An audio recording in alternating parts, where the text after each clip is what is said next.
পরিবার মানেই বাঙালিদের ভালো মন্দ খাওয়া। আমার মনে হয় বাড়িতে অতিথি এসে অতিথির আবদার, "মামি, তোমার হাতে অনেক ধরে চিকেন খায় না, তো আজকে তুমি চিকেন রান্না করো।"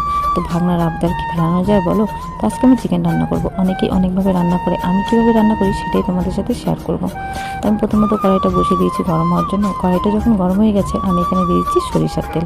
আর কী ফর্ম সেটা আমি রেডি করে রেখেছি। নিয়েছি 2টো তেজপাতা, শুকনো লঙ্কা, গোটা জিরা, লং, এলাচ, এটা আমি ফোড়নে দিচ্ছি। আর দিব ঝুরঝুরি করে কেটে রাখা পেঁয়াজ আর লঙ্কা, এটা আমি আগেই কেটে রেখেছিলাম, তো ওটা আমি দিয়ে দিব।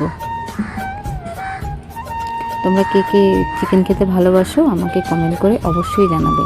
আমি তো ভীষণ পছন্দ করি চিকেন খেতে, তো তোমরা কে কে পছন্দ করো জানাবে আমাকে। তো এবার আমি পেঁয়াজটাকে ভালো করে ভেজে নেব। তারপর দিয়ে দেব লবণ। লবণ দিলে পেঁয়াজটা ভালো করে গলে যায়, মা বলতো। তাই আমি চিকেন রান্না করার সময় পেঁয়াজের মধ্যে আমি লবণটা দিয়ে দিই আগে। তো আমি লবণ দিয়ে ভালো করে মিক্স করে এটাকে খুব সুন্দর করে ভেজে নেব যতক্ষণ না লাল লাল হয়ে যাচ্ছে। তো দেখো আমার পেঁয়াজটা পুরো ভাজা হয়ে গেছে, লাল লাল হয়ে গেছে। এবার এখানে আমি দিব পেস্ট করা কিছু জিনিস। এবার দিব আদা, রসুন, টমেটো, আমি আগে পেস্ট করে রেখেছি, এবার আমি ওটা দিয়ে দিব।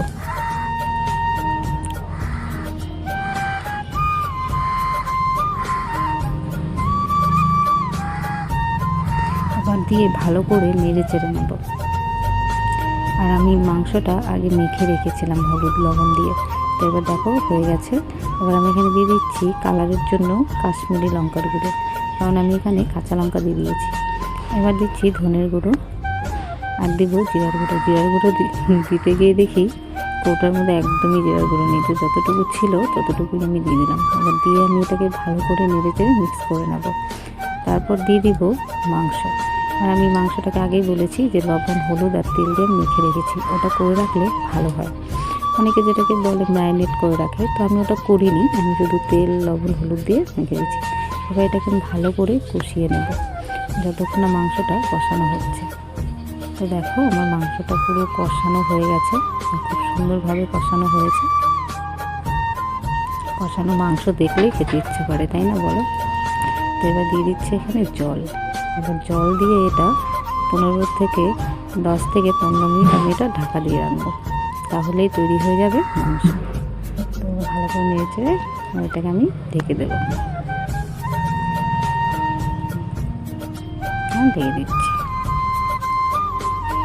যাদের আমার নতুন চ্যানেল তারা অবশ্যই সাবস্ক্রাইব করে দিও, আর তোমরা আমার পাশে থেকো। তো দেখো হয়ে গেছে। এবার এটাকে আমি একটু নেড়ে চেড়ে নামানোর আগে আমি একটু গরম মশলা দিয়ে দেবো, সামান্য একটু দেবো, বেশি দেবো না, কারণ গরম মশলার সেন্টটা অনেকে পছন্দ করে, অনেকে করে না, কারণ আমি করি না। তো এটা দিয়ে একটু নেড়ে চেড়ে দেবো, দেওয়ার পর নামিয়ে দেবো।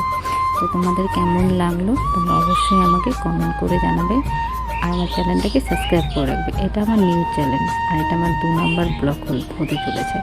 তো আমি আগে কখনো এরকম ব্লগ করিনি, কিভাবে করতে হয় তাও সেভাবে জানি না। তো তোমাদের যদি ভালো লাগে তো অবশ্যই পাশে থেকো। Tata, bye bye.